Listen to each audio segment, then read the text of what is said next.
안녕, 3학년 친구들. 수학 6단원 네 번째 시간입니다. 교과서 130쪽을 펴세요. 그림 그래프란 무엇일까요? 지난 시간까지는 조사한 내용을 표에 정리했습니다. 조사한 내용을 그림으로 나타내는 것이 그림 그래프입니다. 그림이 복잡하면 안 되겠죠?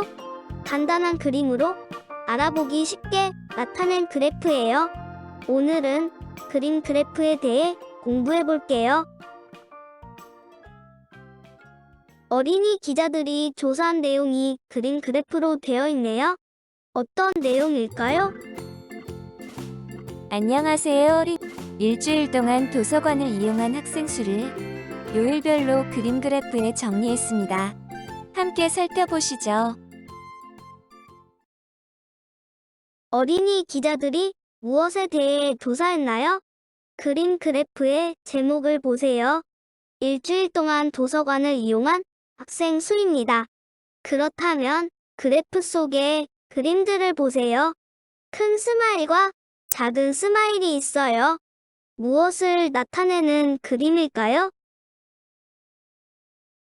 그림 그래프 오른쪽 하단을 보세요. 큰 스마일은 10명을 나타낸다고 하고요. 작은 스마일은 1명을 나타낸다고 나와 있네요. 이처럼 자료 하단의 단위를 살펴보면 그림이 나타내는 것을 확인할 수 있어요. 이처럼 알려고 하는 수나 조사한 수를 간단한 그림으로 나타낸 그래프를 그림 그래프라고 합니다. 그림 그래프에는 무엇을 적을까요? 먼저 그래프의 제목에는 무엇을 조사했는지 씁니다. 그 다음 내용에는 조사한 것과 그 숫자를 그림으로 나타내고요. 표 하단에는 그래프의 단위가 되는 그림을 표시합니다. 표시한 단위대로 숫자를 그림으로 바꿔 나타냈습니다. 문제를 풀어볼까요? 도서관을 이용한 학생 수를 나타낸 그림 그래프에서 요일별로 이용한 학생 수를 알아보세요. 월요일은 표를 보니 10명을 나타내는 큰 스마일이 5개, 1명을 나타내는 작은 스마일이 3개 그려져 있습니다. 따라서 50명하고도 3명이 더 이용했으니 월요일에는 53명이 이용했다고 알 수 있습니다.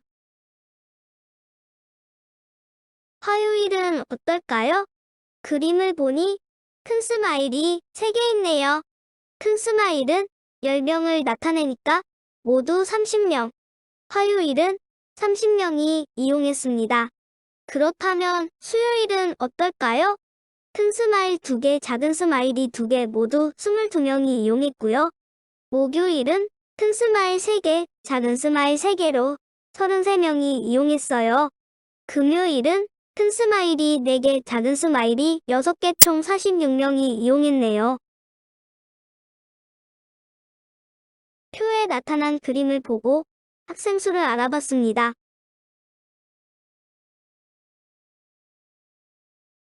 그림 그래프를 보고 알 수 있는 점을 찾아봅시다. 첫 번째, 화요일과 목요일은 도서관을 이용한 학생 수가 비슷합니다. 두 번째, 도서관을 가장 많이 이용한 요일은 53명인 월요일이고요. 세 번째, 도서관을 가장 적게 이용한 요일은 22명인 수요일 가장 적습니다.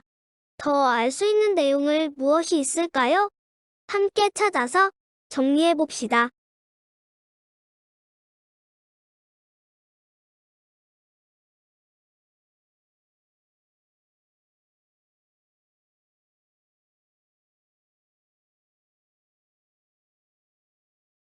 마지막 문제입니다.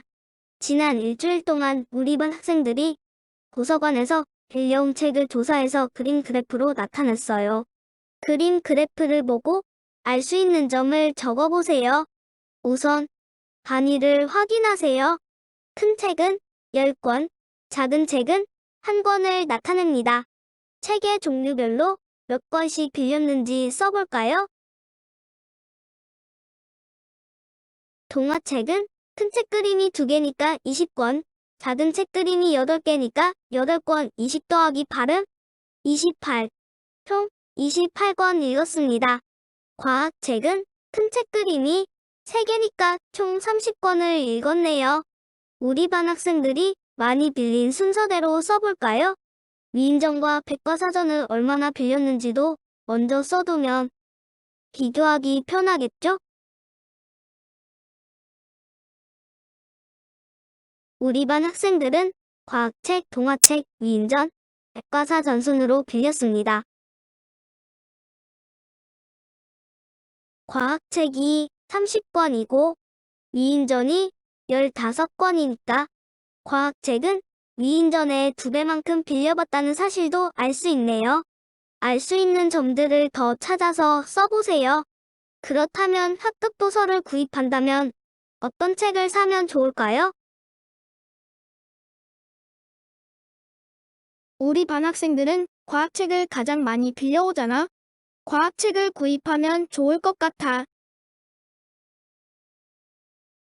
과학책과 동화책은 2권밖에 차이가 안 나니까 과학책과 동화책을 함께 구입하면 좋겠어. 이렇게 그림 그래프로 나타내면 자료를 한눈에 파악 가능하고 파악한 자료를 바탕으로 의사결정을 할 수 있어요. 참 잘했습니다. 수학 익힘을 풀며 복습해보세요. 그럼 안녕.